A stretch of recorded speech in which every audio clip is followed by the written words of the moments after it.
All right, it's my time. So I think I would like to synthesize, synthesize, adjunctive synthesizing actually while we talk. Um, yeah, my talk is a little bit related to, Toshiya's, discussion on the archipelagic, the paradigm, and then also my main topic is about, the Asia. What is Asia? That is my big question. So and then um, we have lots of the discussion already about this Asia one. So I hope that I wanna give some another idea about what Asia means, and then the question about concerning the what Asia means. So I think you would see this one is my text. Okay. So let's start. Listen, one of the modern Chinese writers pointed out the Chinese people did not know the meaning of a century, meaning of a century before the 20th century. This historical fact does not indicate Chinese people were uncivilized or ill-bred in pre-20th century. Instead, they had a different worldview from the Christian periodization, which shaped the European one. In the preface to his drama, L'Opulent de la Chine, the Voltaire praised Chinese dramatic achievement as superior to European theater when he wrote his variation of 20th century Chinese tragedy, L'Opulent de Chao, in 1753. He did not hesitate to call the classical drama, a Chinese classical drama, a masterpiece compared to any French results in the same century. However, his review of the traditional Chinese art ended up with critical emphasis on its good luck. For him, the Chinese have stopped at the infancy of art, while the Europeans have successfully developed their artistic attainment. Voltaire's judgment of his contemporary China and other Asiatics aligns with Leibniz's understanding of unknown country, even though their attitude to Christianity disagreed. That means Voltaire didn't agree with the actual Leibniz, the optimism of Christianity. But anyway, they, in my opinion, they, reach at the same agreement, about China. Leibniz observed that, quote, no matter how foolish and paradoxical the Chinese ordinarily appear to be in La Medica, nevertheless, theirs is better than ours, end quote. For him, China was more advanced civilization than Europe, and Chinese knowledge of medicine solidated his conviction. His discovery of China led Leibniz to the Middle Kingdom hypothesis, that is to say, the destined harmony between the kingdom of nature and the kingdom of God. For Leibniz, the existence of China proves the pre-established harmony. God had worked as unknown to them and prepared the final goal of all civilizations. His apprehension of Jesuit missionary letters and books reveals that he regarded China as a different world that did not follow Christian European rule. That means he actually recognized this difference, but his recognition of difference led him to learn, quote, the Jesuit system of slow penetration into China through a sympathetic understanding of Chinese problems, end quote, employing the gradual introduction of Western scientific method and religion. That means actually he believed that this, like Hegel, actually these differences must be, absorbed by the Christendom, final Christendom. Contrary to Leibniz, Voltaire grasped China and Europe as only geographical variations belonging to the one world. Even actually, Voltaire a little bit rejecting, the Leibnizian, the vision of Christendom, regarded China as a kind of, the part of the whole world. And then he recognized the difference, but, the difference as such exists alone. And for him, China is a part of a worldly multiplicity and a competitor to Europe. In his worldview, Chinese and Asiatics are the integrated landscape element in which all territory exists together. I think this might be a vision of a pluralism, or the multiculturalism, something like that. As a Leibniz vision assumed accomplishment of Christendom for the established harmony, Voltaire believed in historical progress and scientific knowledge. From this perspective, he regarded the Chinese as the example of a nation that is believed to be the wisest and the best governed in the world, end quote. Interestingly, Leibniz and Voltaire expressed admiration for Chinese medicine as a leading scientific achievement, but convinced Christian Europe to become a self-fulfilled nation. Its presence was undeniable to them, but China or Asiatics was still an independent object that had to be concerned with the final goal of its destination. So actually they marginalized China and Asiatics, even though they actually recognized, their superiority.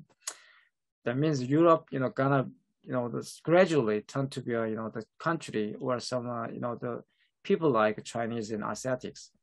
The geographical difference was supposed to be erased by the development of European civilization. Leibniz's concept of monad seems to consolidate this faith. A monad is essential uniformity. The University College Research Scholar. Was supposed to be erased by Leibniz's concept of monad seems to consolidate this faith. A monad is essential uniformity of an utterly distinct substance in his sense. He argued that these monads do not make up a whole that is truly one and whole. Well, to make one up would not be a mind, end quote. More importantly, Leibniz did not consider the matter as a substance, but a shadow and even a nothing. An army or a flock is a matter, which is a thing whose unity is constructed by our conception. So for Leibniz, matter is like, conception is a fiction. Its monad is like the essence of that matter is a substance. In this sense, the matter as the totality of monad is not substance, but at best a substantiatum. His understanding of Dutch East India Company, the aggregate of monad, is based on this presupposition of the matter. Leibniz pointed out that, quote, if parts fitting together in the same plan are more suitable for composing a true substance than those touching, then all the officers of the Dutch India Company will make up real substance far better than a heap of stones, end quote. It sounds actually Platonic, the attack of the force from the ocean. However, the problem lies in the fact that the common plan is nothing else than the semblance, an order of actions and passions that our mind noticed in different things, end quote. For Leibniz, these assemblages are not an object, but merely all fiction of the mind. He rejected, this, the assemblage as such. So I think this is actually against the Guattarian concept, transmonad.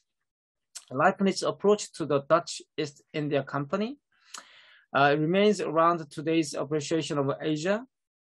Ironically, the fundamental doctrine of Leibniz monadology was shared in Voltaire's comprehension of Chinese art, even though the latter's pessimism was not compatible with the former's optimism.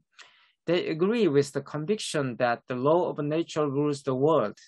From this perspective, Leibniz could insist that Dutch East India Company, the primitive accumulation of capitalism, was not an objective substance, but a subjective fiction. I think this early modern philosophy is dominant until now in almost every discussion of a relationship between Asia and capitalism. Because, for instance, even Han Byung-chul is Korean-German philosopher. He actually regarded actually Asia kind of premature capitalism, something like that.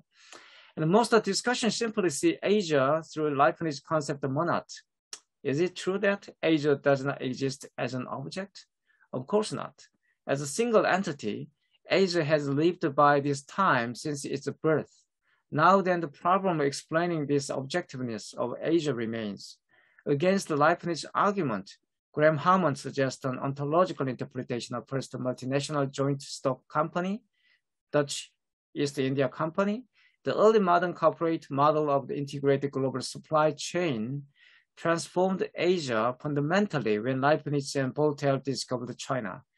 This is my actual argument, that because of this VOC, that the Dutch East India Company, Voltaire and the Leibniz could recognize or some discovered Asia, but actually the many people that discussing the presence of Asia today forget this link, between VOC and then the Asia, and then I'm gonna actually discuss this one further. So indeed, the VOC became an authority to have invented or reinvented Asia under the rule of capitalist exchange when they started to control the Spice Islands. Like Robinson Crusoe, the company projected the law of capitalism onto the places as if they were the desert island. The Spice Islands suddenly turned to be a nobody's land in Deleuzian sense, and were reborn by the VOC. In this sense, the birth of a VOC was linked to the creation of Asia. Before the arrival of a VOC, those people in the region did not call themselves Asians. Our ancestors they didn't have any, idea of Asia, before arrival of, VOC. Before the arrival of VOC, those people in the region did not call themselves Asians. As Harman clarifies, quote, the VOC is not the VOC because it conquers the Spice Islands, but conquers the Spice Islands because it is the VOC. End quote. This is kind of tautology, And the contrary to Leibniz's assumption, the VOC was not a nicknamed pseudo-substance, but a pre-existent entity conceptualized as a monopoly within the Netherlands, then at the expense of other European powers, and finally extended to trade within Asia itself. And this is Haman's, the words. In my opinion, this premise leads us to rethink the modern presence of Asia. Asians did not know that they were Asian when the VOC carried on military operation in the territory. They would have their own name, calling themselves. In those days, it might be archipelago, the existence, but that those in archipelago existence was, actually merged by this VOC, part of actually European, history. So-called Asia was brought up in much this manner with the VOC. This recognition does not mean that Asia is a pseudo-substance or European fiction, but instead an object, the real assemblages of capitalism. From this perspective, we must apprehend Lussun's statement about China's 20th century by recounting these conjunctures between Asia and the primordial capitalist accumulation. However, many arguments have quickly fallen into denial of real Asia.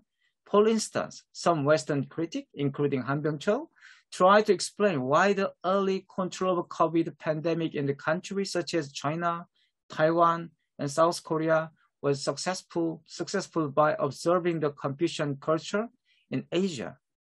Byung-chul Han said, because of Confucianism, successfully, the Asian country successfully dealt with, pandemic. Confucianism cannot provide us with the ontological evidence of the land. Those preconceptions would be rooted in the misunderstanding of how Asia served as an object. That means actually they don't regard, the Asia as an object. The Dutch East India Company, as the machine of capitalist accumulation, brought forth the real foundation of Asia. Once established as an object by the capitalist assemblages, Asia was able to be one. That means actually it turned to be a one Asia. Kazuko Okakura Tenshin announcement, Asia is one. After the VOC, it came to exist, dramatically approved the accidental birth of a single Asia. In the Ideals of the East, Okakura argued that, and quote, the Himalayas divide only to accentuate two mighty civilizations, the Chinese with its communism of Confucius, and the Indian with its individualism of the Vedas. Yet not even the snowy barriers can interrupt for one moment the broad expanse of love for the ultimate and universal, end quote. Here, Okakura emphasized the unity of Asia against the geographical division, how this idea came to exist. What is this oneness of Asia? Confucianism or Hinduism does not bring out the single wholeness. Okakura already recognized it, Himalaya, divide to civilization. What is this? And once Asia possibly comes to exist beyond geographical differences. Undoubtedly, Asia gained its presence through capitalism, and the VOC substantiated Asia as an object. Capitalism is an establishment of Asia, which integrates different ethnic groups in the region. In other words, Asia does not have a single identity, and Asians do not stand for a single race. One Asia is shaped on the level of sheer abstract, that is to say, capitalism. Asia will lose its wholeness without capitalist mode of production. Therefore, capitalism in Asia is not particular, but rather universal. Asian capitalism is not premature or an underdeveloping economic system. Still, rather, capitalism in Asia as such is the truth of capitalism, the most naked revelation of capitalist realism. Wang Hui, one of the most influential intellectuals in China, also points out that continuity of a previous China cannot understand modern China.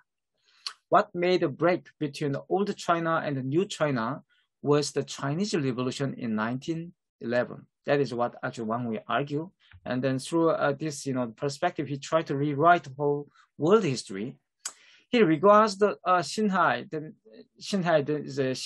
Revolution, is a Chinese Revolution, as the beginning of the awakening of Asia, and defines years from the 1911 to 1976 as China's short 20th century, then marks the long Chinese Revolution.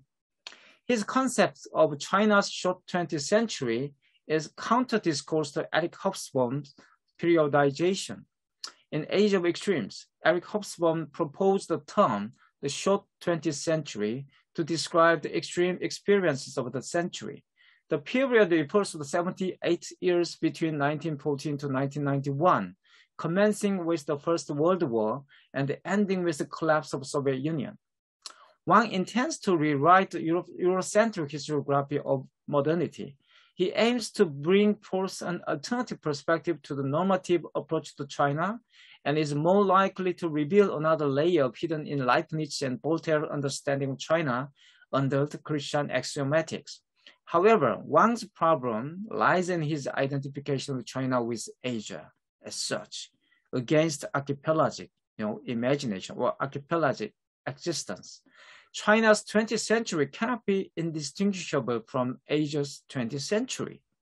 The reformist merchant in the South Sea is overseas Chinese, and then revolutionary intellectuals in Japan and Korea enabled the Chinese Revolution. He didn't mention this one, in his big book about the Chinese Revolution.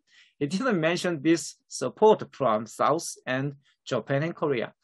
On March 16, 1885, Fukuzawa Yukichi, a Japanese writer and educator, published the article anonymously on Leaving Asia. It's a Tararon in Jiji Shimbo, his own newspaper.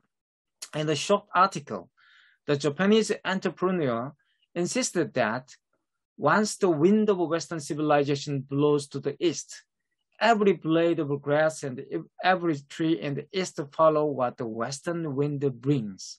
Sounds like Miyazaki Hyao's, actually the Hilo wind. And then Fukuzawa's perception was not much away from Leibniz and Voltaire, but nothing else than the reversed position regarding the West as a rival to the East.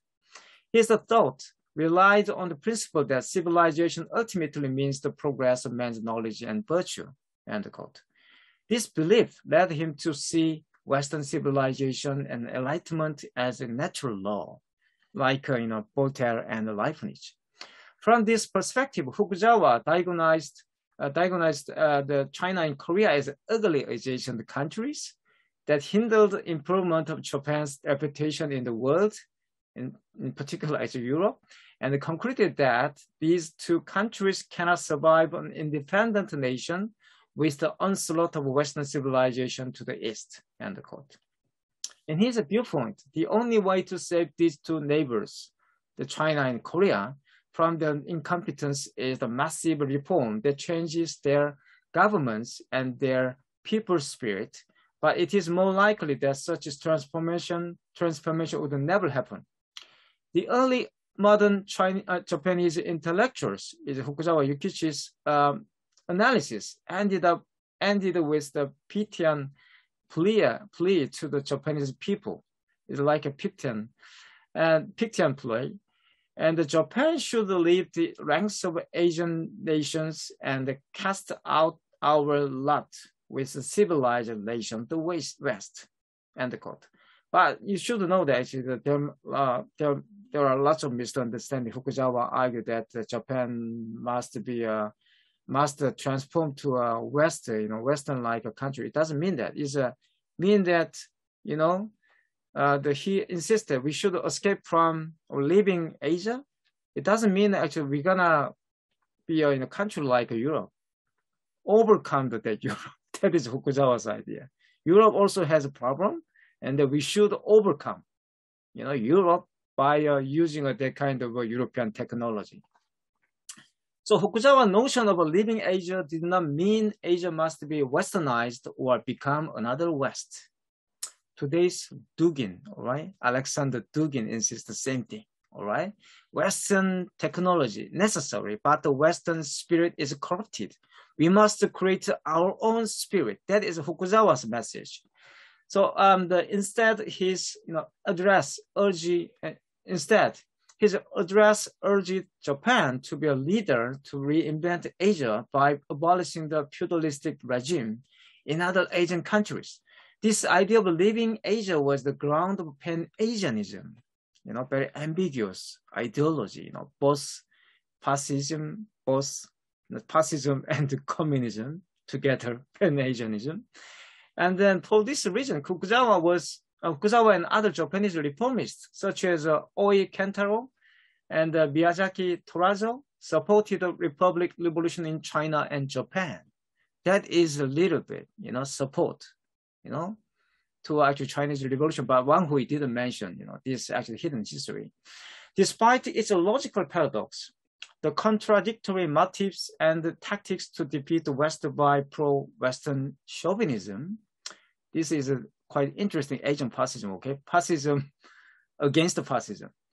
And then their theory of Japanese leadership for Asia gained immense attention among Chinese, Korean, and Filipino revolutionaries, even Filipino, The Japanese advocates of the Western learning were nationalistic enough to believe that Japan, even in its present condition, was sufficiently ahead of the rest of Asia to be able to offer it all that was needed to recall the West, end quote. More importantly, Pan-Asianism did not limit its influence within the boundary of Northeast Asia. For instance, Filipino ASEANist thinkers, Filipino ASEANist thinkers in the 19th century saw Japan as a potential ally, protector, and Asian power with which to be associated in their anti-colonial struggle.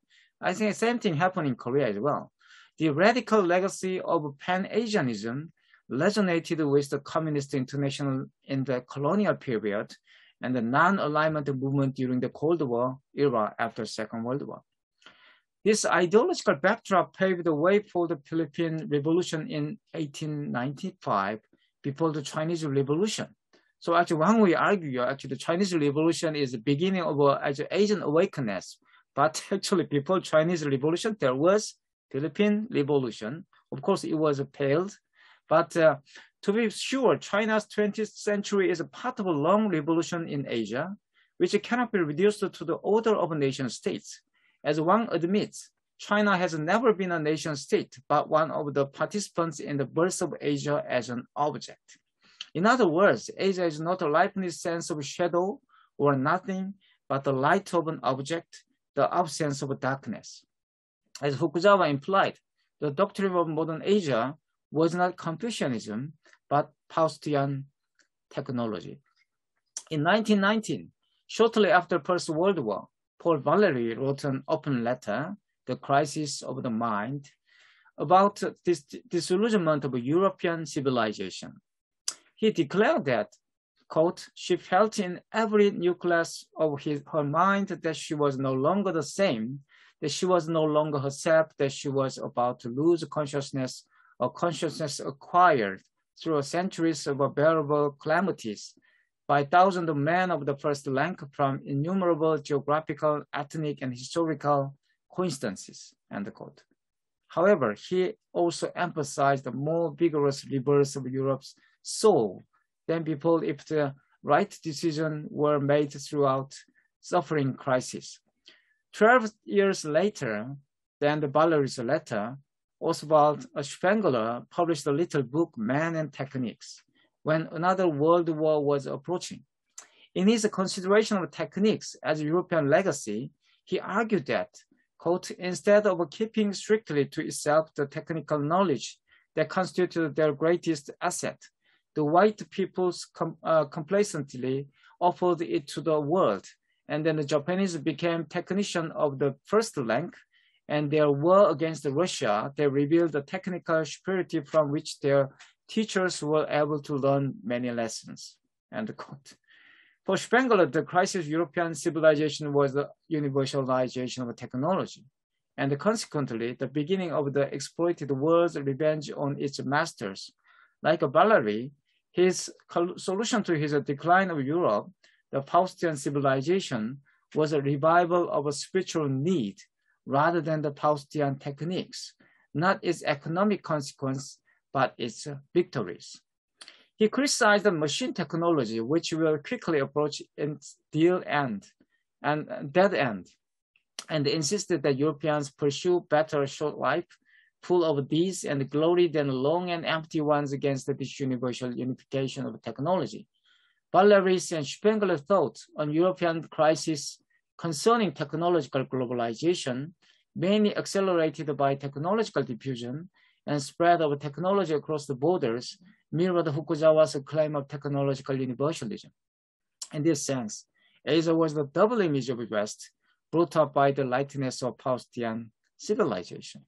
This I'm actually thinking, today, against today's geopolitical international relations study, I wanted to, suggest kind of alternative perspective to Asia. And then, of course, yes, want to go beyond some post-colonial discourse. It's a deadlock of post-colonialism by doing this research.